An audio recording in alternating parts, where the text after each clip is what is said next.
gatas na prutas dito! Ang ganda! Pansin, mga ginoo at ginang, ang unang gawain ay isang jelly cake na hugis puso. Oh, ang unang gagawin ko ay kumuha ng pinya dahil gusto ko ito at mag-ukit ng malaking puso. Woo! Oh, salbahe na pinya! Peter, hindi ang pinya ang problema. Mali ang hawak mo sa kutsilyo. Ganito ang tamang paraan. Oh, salamat, Jane. Sa wakas, nagagawa ko ito ng tama. Ang galing nito. Ang bilis ko. At magkakaroon ako ng oras para kainin ito kasabay. Peter, hindi bilis ang mahalaga. Paraan ng paggawa ang importante. Ayos. Natapos ko na ang lahat. Oh, kukuha ako ng isang kahel at babagay ito sa pinya. Oh, isang orange? Meron din ako. At tingnan mo kung gaano ako kalakas. Ang galing lang. Sa tingin mo ba kasya ito? Tama ka. Sobrang saya. Habang nakikipaglaban si Peter sa isang orange, hinihiwa ko na ang susunod na prutas. Kumuha tayo ng berdeng mansanas. Magiging sobrang bilis ko rin. Ang mansanas ay mahusay, pero kailangan din nating tikman ito. Ang galing. Nako, oops. Sa tingin ko nasobrahan ko ng kaunti pero busog na ako. Para maging parang jelly ang cake, kailangan nating magdagdag ng gulaman. Kailangan itong maging kadiri! Kinakain mo ba talaga yan? Sige, idagdag na natin. Oh, huwag kalimutang tunawin ito sa tubig. Well, gagawin natin ito. Ginagamit ko ang panghalo para talunin si Peter. Oo, handa na ang gelatin? Pwede na nating ilagay ang prutas. Sige, punta tayo sa ref. Ako ang mauna. Oh, salamat Peter. Isa kang tunay na ginoo. Ang natitira na lang ay maghintay ng kaunti. Tingnan mo, ako ay isang robot. Isang robot na walang preno. Oh, tapos na ang oras. Tingnan natin ang ating mga cake. Hindi na ako makapaghintay na makita kung ano ang kinalabasan. Ako rin. Wow, ang ganda nito! Salamat sa hulmahan. Nakuha ko ang perpektong puso. Ang cake ay napakaganda. Halos parang gawa ng chef. Napakamalikain mo. Mas mabuti pang tingnan mo ito. Ano ang problema? Ha? Mukhang hindi mo nahalo ng maayos ang gelatin? Ayos lang yan. Magdadagdag lang ako ng cream at magiging kahanga-hanga ito. Ano? Hindi yan makakatulong sa'yo. Kailangan mong magdagdag ng kaunting whipped cream. Ang daming berries sa mesa. Gagamitin ko ito para i-dekorasyon ang aking cake. Bagay na bagay sila sa mga prutas na meron ako dito. Berry. Sabi mo, ang pakwan ba ay berry. Sige, isama natin ito sa magiging cake ko. Tada! Handa na kami para sa'yo, chef! Oh, sige. Tingnan natin kung ano ang meron ka. Oh, ang cake na ito ay replika ng orihinal. Jane, ang galing! Okay lang ba kung subukan ko? Oh, magandang hiwa. Ang hatal ay simple. Kamangha-mangha, ha, chef? Ano? Huwag kang masyadong mabilis magpuri kay Jane. Hindi mo pa natitikman ang akin. Pakiusap? Ano ito? Ano ba ang gungot? Sige, susubukan ko to. Oh, hindi talaga masarap. Nakakahiya ito. Nasobrahan ko. Oh wow, mukhang may bagong gawain. Medyo interesante ito. Masaya. Hindi na makapaghintay na subukan. Ang bagong assignment ay isang unicorn cake. Magsimula na. Magaling. Kukunin ko ito. Buti na lang may isa pa ako. Hey, ang ganda nito. Ang ganda ng dilaw na layer. Oh! Ang mga regular na layer ay masarap din. Idadagdag ko rin sila sa aking cake. Oh, sa tingin ko magandang ideya yon. Ang ganda nito. Nauna na naman si Jane sa akin. Paghahalo ng mga layer. Ang galing na ideya. Paano naisip ni Jane iyon? Ang unicorn cake ay dapat makulay na parang bahaghari. Buti na lang alam ko lahat ng kulay. Ang galing! Hoy, ibalik mo yan. Oh, ano pa ang gusto mo? Ako ang nauna. Hindi mo ginawa! Nako, napunit ang piraso. Kulang ito. Ayos lang. Kailangan lang nating pulutin ang mga nahulog na piraso. Tingnan mo yan. Hindi natin kailangan ng balahibo. Oo nga. Walang makakakita nito sa ilalim ng cream. Oo, hindi mo pwedeng ilagay ang pagkain mula sa sahig sa cake. Marumi iyon. Sige, hindi ko na ilalagay ang huling layer. Oh, gusto ko ang cream. Ang tamis at sarap. Sayang hindi mo matitikman. Marami kang namimiss. Ang cream na ito ay perpekto para sa aking cake. Oh, halika dito, kaibigan. Maginhawa ka sa aking cake. Dito ka nababagay. Well, hindi ito perpekto, pero ayos lang. Oh, Jane. Okay, sa tingin ba din aling sungay ang pipiliin ko? Baka ginto, ang natitira na lang gawin ay idikit ang mga mata at taingan. Sang-ayon ako. Tingnan mo ang gaganda ng mga tainga. At ngayon, syempre, ilang sungay. Oh, kailangang ilagay lahat. Ano? Si Jane ay nagdedekorasyon ng cake gamit ang marshmallows. Gusto ko ring gawin yan, pero kukuha ako ng asul na tuldok. Oh, huwag kalimutan ng sprinkles, Peter. Oh, ang cute naman yan. Nakakatuwa. Salamat, Jane. Lagi kang may magagandang ideya. Chef, tingnan mo, tapos na ako. Sige, ipakita mo sa amin ang nagawa mo. Oh, Peter, magulo na naman ang cake mo. At ang gawa ni Jane sa kabilang banda ay muling nakalulugod sa aking mata. Magaling na bata. Mahusay ang ginawa mo. At isa pa, naputol pa ito. May tunay kang talento, Jane.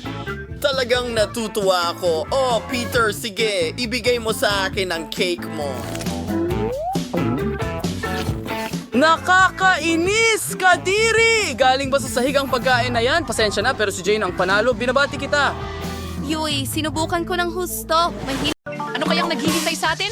Mga hita ng manok? Wow! Gustong-gusto ko yan! Pero ang pinakamahalaga ay huwag kalimutan ng sarsa. Mas magiging masarap ito sa ganitong paraan. Oh, hindi! Hindi ako sang-ayon! Napakasarap na mais!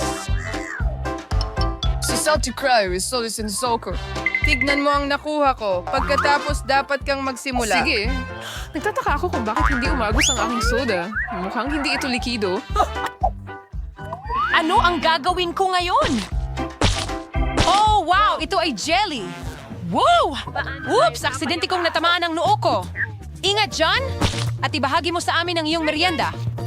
Sumasang-ayon ako kay Miranda. Hoy! Umalis ka dito! Wala akong ibibigay sa'yo! Ang bastos mo! Alalahanin natin yan. Oo, tama! Huwag mo akong pigilan sa pag-enjoy ng jelly ko. Ayos, tapos na ako. Ang hirap ba? May gana ka. Ngayon, turno naman ni Emma. Sa totoo lang, ayokong subukan ng maanghang na sarsa. Magkukunwari na lang akong ibubuhos ito sa manok para hindi ko talaga kailangan gawin.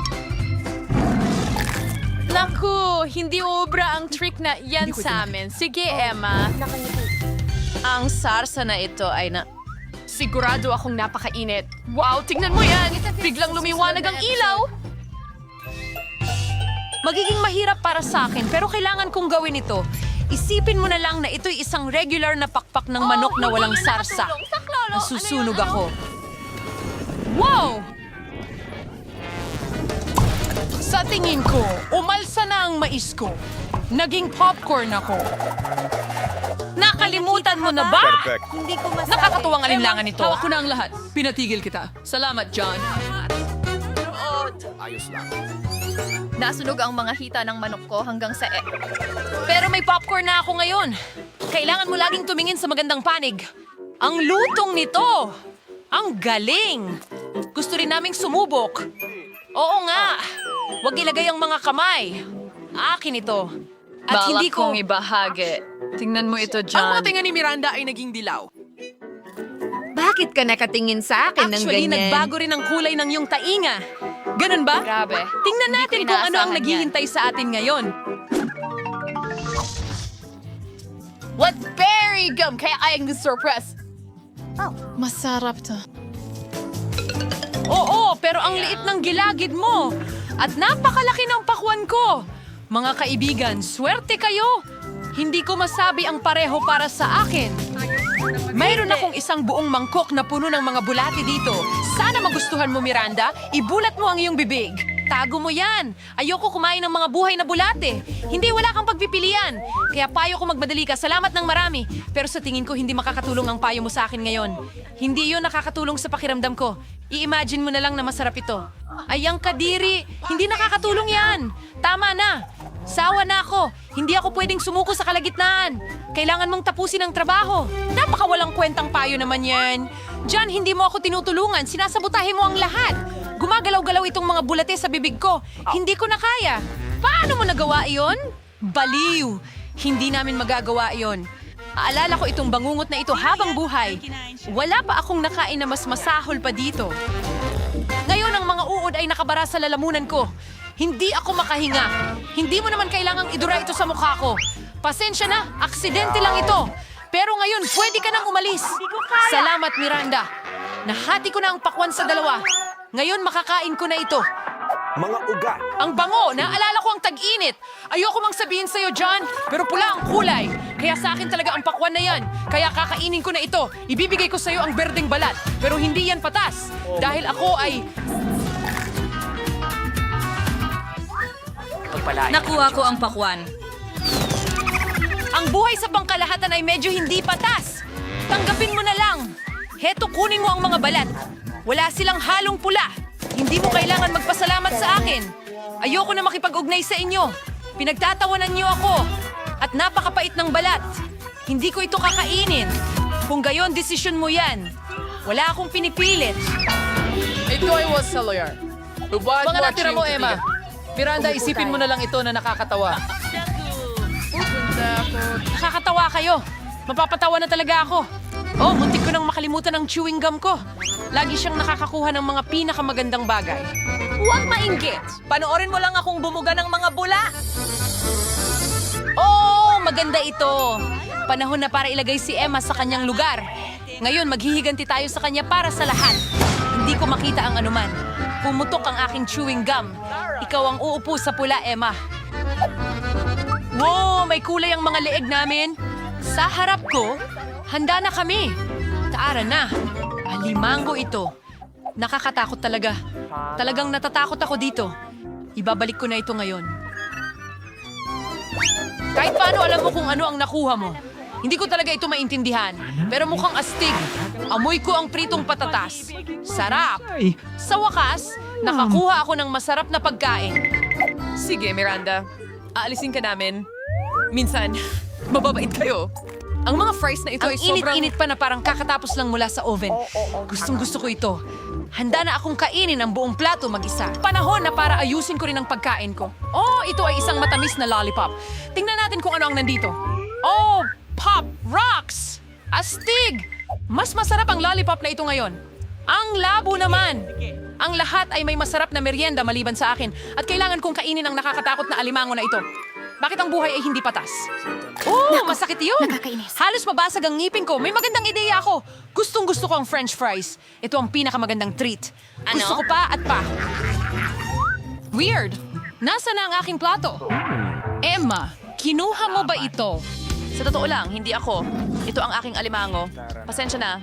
Hindi ko lang siya mapigilan. Huwag kang mag-imbento ng kasinungalingan at ibalik mo ang mga patatas ko. Oh, mukhang magiging masaya ito. Sige, sige. Kunin mo na ang mga prito mo pabalik. At kakagatin ko ulit ang kalukuhang ito. Ano ang ginagawa mo? Nagluluto. Hindi ko ito kakainin ng hilaw ngayon. Mahusay. Naayos mo ito ng maayos, Emma? Hindi. Napaso ang daliri ko.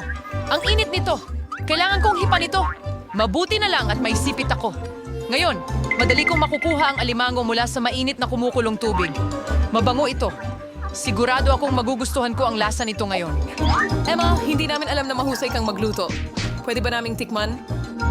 Siyempre hindi. Huwag mo nang itanong. Ako ang gumawa nitong alimango at ako ang kakain. Pantay lang yan. Oh, ang sarap. Ang dami ng karne ng alimango dito. Ang galing nito. Talagang nasarapan ako nito. Wow! Anong nangyari sa mga ilong natin? May kulay sila! Rangal ko. Buksan ang takip. Wow, may donut ako? Mukhang napakasarap. Matagal ko nang pinapangarap ito. Sa wakas, makakain ko na ito. Anong tamis na lollipop? Wow! At ano itong nasa loob? Isang alakdan? Hindi ko alam. Anong saya na kahon ng candy? Miranda, hintayin mo ang turno mo. Ako muna. Hindi mo ba nakikita na kinakain ko na ang donut? Napakalambot at matamis. Hindi ka panipaniwala. Hoy! Ibahagi mo naman, Emma. Anong ginawa mo? Napakagat mo ako sa daliri ko. Oh, pasensya na. Tutulungan kita ngayon. Heto, lalagyan ko ng band-aid. Oh! Dito, gawin mo! Isang donut! Sino ang mag-aakala na makakalapit ako ng ganito? Oh, napakasarap! Anong swerte ito? Hindi ko inasahan na makakalapit ng ganito. Oh, muntik ko nang makalimutan ng band-aid. Salamat sa pagtulong sa akin. Pero saan napunta ang donut? John, may sasabihin ka ba? Well, huli ka na. Ayoko nang marinig ito. Kainin mo ang nakakasuklamang lollipop. Emma, sobra na ito? Oo, sa pamamagitan ng paraan, hindi naman masama itong candy. Naku, paano mo kinakain yan? Kadiri. Oo, di ko kayang panoorin ito. Well, gusto ko ito. Lasang caramel at masarap ito. Naku, nadala ako. Mukhang nasa bibig ko na yung alakdan. Simulan mo na! Itapon mo agad? Oh, talagang kinulat mo kami. Tapos na ako. Ngayon, ikaw na, Miranda. Siguradong sigurado. Matagal ko nang pinapangarap na subukan ang mga candy na ito. Ito ay berde, kaya para sa akin ito. At ito naman ay pula, kaya akin ito. Ang labo naman. Kinuha niyo lahat ng candy ko. Kailangan ko kayong turuan ng leksyon. Maghanda na kayo. Malapit ka nang makakuha ng mas maraming candy kaysa sa inaasahan mo sa buong buhay mo. Anong ginagawa mo, Miranda? Itago mo ang tirador. Hindi ko gagawin yan. Iligtas mo ang sarili mo sa abot ng iyong makakaya. Good luck. Emma, sa tingin ko kaya nating saluhin ang candy gamit ang mga bibig natin? Oh, mukhang naubusan ka na ng candy. Kailangan kong kumuha ng higit pa. Isang dilaw na candy. Hindi maaari. Sa wakas matitikman ko na ito. Ang tagal ko nang hinintay ang sandaling ito. Kamusta, Miranda? Nagustuhan mo ba? Oh, see, tumawi on your friend. No, we do work face when I work na. Tatanggalin ko muna ang takip. Wow, isang gummy bear. Ang laki. Super. Wow. Sinwerte ka? Congratulations. Paborito ko ang gummy bears. Gusto ko nang kumagat dito ngayon. Pero hindi gumagana. Ang laki kasi. Oh, may naisip ako. Nakikita ko ang bitak nito. Gagamitin ko yon. Ngayon, may malaki akong piraso ng gummy. Mas madali itong kagatin. Wow, ang galing nito! Ito ang pinakamagandang gummy kailanman. Kailangan ko pa. Handa akong punitin ito gamit ang aking mga kamay. Mag-ingat ka sana sa susunod. Oh, Emma! Ngayon ay pulang-pula ka na. Miranda, ikaw na ang susunod. Isang bundok ng hilaw na itlog ng manok? Kailangan kong aminin. Hindi ako nasasabik na makita ito. May magagawa ka. Mag-enjoy sa pagkain mo. Hindi ko pwedeng tanggihan. Kain na! Sige na! Kung hindi, ipapasok namin ito sa iyo mismo. Aba, hindi pwede. Kakayanin ko ito. Pagkaman ito ay tiyak na hindi magiging madali. Nakakadiri yan. Hindi ko nga Sundan malunok. ito. Nagkasundo tayo na kailangan mong kainin ang lahat. Hayaan mo akong tulungan ka. Ngayong gagawa tayo ng egg cocktail. Maniwala ka? Magugustuhan mo ito? Kukuha tayo ng malaking blender at basagin natin lahat ng itlog dito. Ayan, napakasimple. Tingnan mo kung gaano kagaling ang ginagawa ko. Mag-ingat, John. Lumilipad sa akin ang mga buo pang itlog. Nadala lang ako, Emma. O sige, oras na para haluin ang ating cocktail. Ang pangunahing bagay ay itakda ang bilis sa mataas. Tapos na. Bubuhos ko ang cocktail sa isang magandang baso. Wow, ito ay magiging isang totoong bomba. Hindi ko mamasamain na subukan ito mismo. Salamat, John. Mukha itong maganda. Pero pakiramdam ko hindi ito masarap. Oo nga. Oh, magiging sobrang saya niyan. Bakit mo ako dinuraan sa mukha? Yan ang napapala ko sa pagtulong sa'yo. Sana ang pagkain ko ay mapabuti ang pakiramdam ko. Kahit na mukhang hindi iyon posible.